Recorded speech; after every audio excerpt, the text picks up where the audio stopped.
Bien-aimés frères et sœurs en Jésus, la grâce, la paix et la miséricorde nous sont données de la part de Dieu le Père et Jésus-Christ son Fils notre Sauveur. Amen. Pour notre méditation de ce jour, nous allons lire dans Luc 24, versets 45 à 48. Mais avant la lecture, chantons pour notre Dieu qui est amour et son Fils Christ Jésus notre Sauveur. Le cantique Jésus quitta le trône de son Père. C'est le 304 dans Chant de victoire. Jésus quitta le trône de son Père et descendit ici-bas sur la terre. Il accepta la crèche pour berceau, lui roi des rois, le Fils du Dieu très haut. Oh oui, c'est vrai, je sais que c'est vrai, il est écrit, cela suffit, que Jésus m'aime au bonheur suprême, la Bible me le dit. En tous les lieux portant la délivrance, faisant le bien, guérissant la souffrance, il pardonnait aux pécheurs repentants, il bénissait jusqu'aux petits enfants. Oh oui, c'est vrai, je sais que c'est vrai, il est écrit, cela suffit, que Jésus m'aime au bonheur suprême, la Bible me le dit. Il fut cloué sur la croix méprisable, lui juste et saint, mourut pour moi coupable. Pour me sauver, son sang fut répandu, c'est pourquoi j'aime le Seigneur Jésus. Oh oui, c'est vrai, je sais que j'aime. Il est écrit, cela suffit, que Jésus m'aime au bonheur suprême. La Bible me le dit. Plus que vainqueur, il sortit de la tombe. Gloire à l'agneau divin sauveur du monde. Il règne au ciel, intercède pour moi, et vient bientôt me chercher, je le crois. Oh oui, c'est vrai, je sais que c'est vrai. Il est écrit, cela suffit, que Jésus m'aime au bonheur suprême. La Bible me le dit. Alléluia. Luc 24, 45 à 48, là il est écrit, « Alors il leur ouvrit l'esprit, afin qu'ils comprissent les Écritures.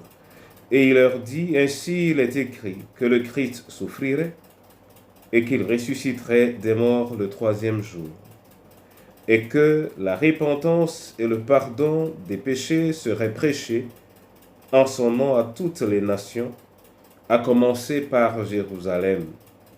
Vous êtes témoins de ces choses. » Amen. Mon frère et ma sœur, dans cette fin, ou dans cette presque fin du livre de Luc, nous avons pris une toute petite portion dans laquelle on nous informe ou on nous annonce que Jésus a ouvert l'esprit de ses disciples pour les rendre capables de comprendre les Écritures. Ce verset 45 nous indique, s'il en était encore besoin, qu'une pleine compréhension, une bonne compréhension, une sincère compréhension de la parole de Dieu a besoin de la main de Jésus, a besoin de la main de Dieu, a besoin de l'Esprit de Dieu. Ceci doit entraîner au moins deux choses. La première, comprendre ne peut pas être pour nous une source d'orgueil. La deuxième, nous devons apprendre à rechercher l'Esprit afin que nous soyons capables de comprendre et quand on a compris, qu'on fasse ce qui doit l'être. C'est-à-dire que la chose comprise nous transforme quelque part à l'intérieur de nous-mêmes, nous fasse devenir quelque chose d'autre et nous rende capables d'agir conformément à ce quelque chose d'autre que nous avons acquis, à ce quelque chose d'autre même que nous sommes devenus. En suivant ligne après ligne cette petite portion de texte, il apparaît qu'au verset 46, on le rappelle qu'il est écrit que Jésus devait souffrir et qu'il ressusciterait des morts le troisième jour. Et au verset 47, et que la repentance et le pardon des péchés seraient prêchés en son nom à toutes les nations, à commencer par Jérusalem. Et pour conclure, vous êtes témoins de ces choses. Alors à travers ce dernier verset lu, nous supposons que tout ce qui a été énoncé précédemment, nous en sommes témoins, ou tout au moins les disciples de Christ qui étaient avec lui à ce moment ont été témoins de tout ce qui a été annoncé avant, c'est-à-dire les souffrances et la mort de Christ, sa résurrection le troisième jour, et que la repentance et le pardon des péchés étaient prêchés au nom de Jésus à toutes les nations, et que l'on commencera par Jérusalem. Bien-aimés, ceci nous indique, si cela était encore besoin, que la repentance a été prêchée après la résurrection du Seigneur et que c'était une marque particulière de la présence de Jésus après cette résurrection. En effet, il passera des jours au milieu des siens pour enseigner, mais également pour amener à la repentance. Enseigner, c'est-à-dire illuminer. Et en illuminant, on favorise, après la compréhension, la repentance, parce que ceci est un engagement conscient. Il est donc important en cette saison de nous prêcher à nous-mêmes la repentance. Oui. En réalité, nul n'est épargné. Et il s'agit d'une parole constitutive de notre conversion, la repentance. Cette repentance n'a de sens véritablement que parce que le prix de nos fautes a été payé à travers la mort de Jésus. Le prix de nos fautes a été payé. Mais le fait que ce prix ait été payé ne nous empêche pas ou ne rend pas inutile la repentance. Hier comme aujourd'hui, elle est fondamentale et essentielle. Au vu de nos ignorances actuelles, au vu de quelques lucioles qui parviennent à nous éclairer le long de notre chemin, nous avons néanmoins besoin de repentance parce que notre marche n'est pas conforme à la parole. Regardons, mon frère et ma sœur, jusqu'à quelle déchéance, quel niveau de déchéance le monde se trouve. Regardons, mon frère et ma sœur, jusqu'à quel niveau de déchéance, de déséquilibre nos familles se retrouvent. Le manque d'amour, les élans de haine, de la jalousie. On ne sait pas se réjouir de ce qui a été offert à son frère ou à sa sœur. On veut être le plus méritant et on travaille à la destruction et à la réduction de l'autre. Nous devons prêcher cette repentance. Nous devons nous la prêcher à nous-mêmes en cette saison.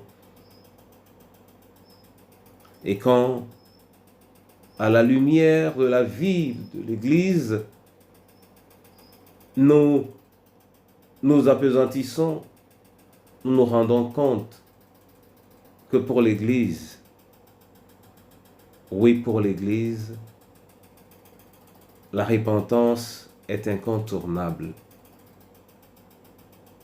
La repentance est incontournable. Elle est incontournable parce que l'Église s'est désorientée de ce qui était sa mission. Et les hommes d'Église semblent être obnubilés par toute autre chose que l'enracinement du peuple de Dieu à l'Évangile. Mais mon frère, ma sœur, tu ne peux être d'aucun secours à l'Église si tu ne passes toi-même par ce chemin. Je ne peux être d'aucun secours à ma famille si je ne passe pas par ce chemin. Le chemin de la repentance, repentance profonde. Quand enfin je deviens conscient de mon éloignement, de ma marche loin des sentiers du Seigneur Jésus, alors je ne peux faire que ça. Et quand je l'aurai fait, et quand je me serai mis debout, alors je pourrai lancer le cri et l'appel à la repentance pour ma famille, ou pour l'Église du Seigneur, ou pour le monde dans lequel nous nous trouvons selon la promesse de la parole, afin qu'au temps qu'ils sont appelés, l'Évangile leur soit donné et qu'ils reviennent à leur Père. Mon frère et ma sœur, nous en avons besoin. Que l'Éternel lui-même nous permette d'en être conscients et que la repentance soit au cœur de nos pensées, de nos rêves, de nos aspirations, de nos paroles, mais surtout de nos actions. Actions intérieures pour nous renouveler nous-mêmes et nous présenter renouvelés devant l'Éternel. Actions extérieures aussi. Que le Seigneur bénisse sa parole dans le précieux nom de Jésus. Amen. Éternel mon Dieu, je continue de lorgner Christ Jésus pendant cette période où il a passé 40 jours pour se faire connaître, se faire découvrir au milieu des siens. Je veux te dire merci de m'avoir révélé que la repentance et le pardon de péché a été prêché. Aujourd'hui, je me prêche cela, je t'ouvre mon cœur et je te demande pardon pour tous mes manquements. Et permets que ma semaine soit une semaine pleine de repentance, mais également mes paroles et mes attitudes en soient habitées au nom de Jésus-Christ. Entre tes mains, ô le même pain, aux veuves et aux orphelins, à nos différentes familles et à ton Église, au nom précieux de Jésus. Amen. Que l'Éternel lui-même ouvre les écluses des cieux et que son esprit descende sur vous et qu'il vous aide à comprendre davantage sa parole au nom de Jésus. Amen.